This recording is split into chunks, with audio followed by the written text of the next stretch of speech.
Page number 139, you are required to compute, তোমাকে বলা হয়েছে কম্পিউট মানে নির্ণয় করো, the income from other sources of mister X এর, ফ্রম মানে থেকে, from the following information, following মানে নিচে, ইনফরমেশন মানে তথ্য, ফর দ্য অ্যাসেসমেন্ট ইয়ার 2026-27। প্রথম পয়েন্ট বলছে first prize won in the lottery, লটারিতে তুমি যে কোনো পুরস্কারই পাও না কেন সেটা ট্যাক্সেবল হবে income from other sources. Next point বলছে interest from post office savings bank account, bank বা পোস্ট অফিসে 4 ধরনের অ্যাকাউন্ট খোলা যায় ব্যাংকে। 4 ধরনের অ্যাকাউন্টগুলো কী কী? Savings account, current account, FD account, RD account. Savings account যে কোনো ব্যক্তি খুলতে পারেন, কারেন্ট অ্যাকাউন্ট ব্যবসায়িক প্রতিষ্ঠান খুলে থাকে, এফডি মানে ফিক্সড ডিপোজিট অ্যাকাউন্ট, নির্দিষ্ট সময়ের জন্য যে হিসাব খাত খোলা হবে ব্যাংকে, আরডি মানে হচ্ছে রেকারিং ডিপোজিট অ্যাকাউন্ট, প্রত্যেক মাসে একটি নির্দিষ্ট পরিমাণ অর্থ ব্যাংকে জমা করতে হয়। পোস্ট অফিস সেভিংস ব্যাংক পিওএসবি আমরা সংক্ষেপে বলতে পারি, এখান থেকে ইন্টারেস্ট পাওয়া গেছে কত? 3000 টাকা। ব্যাংকের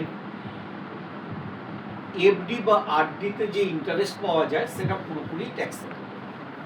কারেন্ট অ্যাকাউন্টে কোনো ইন্টারেস্ট পাওয়া যায় না। সেভিংস অ্যাকাউন্টে যে ইন্টারেস্ট পাওয়া যায় পোস্ট অফিসের ক্ষেত্রে সেখানে কিছুটা এক্সেমশন হয় আন্ডার সেকশন 10 সাবসেকশন 15। যদি আমরা সিঙ্গেল নেমে পোস্ট অফিসের সেভিংস অ্যাকাউন্ট থাকে, কি করে বুঝবো সিঙ্গেল নেম? এখানে মিস্টার এক্স এর কথা বলা আছে, তার সঙ্গে আর কারোর কথা বলা নেই, তো প্রশ্নে বলে দেবে। তাহলে সিঙ্গেল নেমে থাকলে এক্সেমশন হচ্ছে আন্ডার সেকশন 10 সাবসেকশন 15-এ 3500 টাকা। যদি জয়েন্ট নেমে থাকে তাহলে 7000 টাকা পর্যন্ত ম্যাক্সিমাম ছাড় পাওয়া যায়।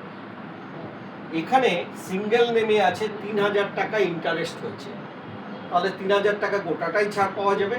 সিঙ্গেল নেমে আন্ডার সেকশন 10 সাবসেকশন 15-এ 3500 টাকা পর্যন্ত ছাড় পাওয়া যাবে।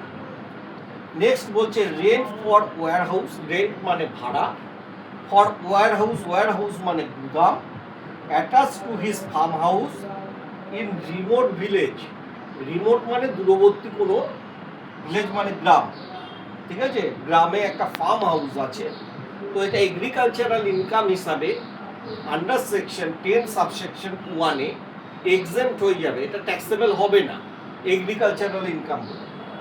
4 নম্বর পয়েন্টে বলছে মিস্টার এক্স বট, বট মানে এখানে ক্রয় করেছিল, buy bought, bought a piece of land, একটা জমি কিনেছিল, উইথ ট্রিজ মানে গাছ শুদ্ধ, he sold the timber, timber মানে গাছের গুড়ি, he sold the timber of this trees for ₹10,000।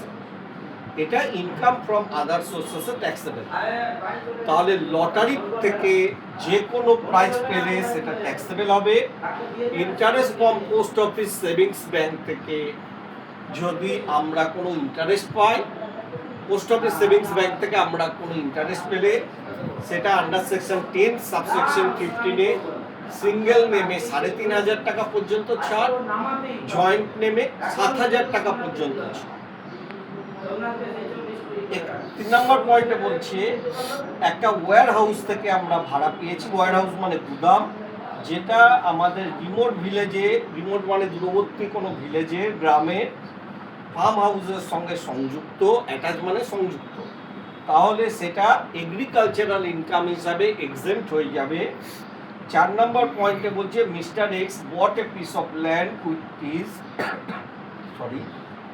Mister X একটা জমি কিনেছে, জমির মধ্যে গাছ ছিল, মানে গাছ শুদ্ধ জমি কিনেছে, সে ওই গাছের টিম্বার, টিম্বার মানে গুড়ি, গুড়ি বোঝেন তো, গাছের কাণ্ড বিক্রি করেছেন 10,000 টাকা, এটা ইনকাম ফ্রম আদার সোর্সেসে ট্যাক্সেবল। ঠিক আছে, তাহলে এই ইনকামগুলোকে যোগ করলেই আমরা ইনকাম ফ্রম আদার সোর্সেস পেয়ে যাব।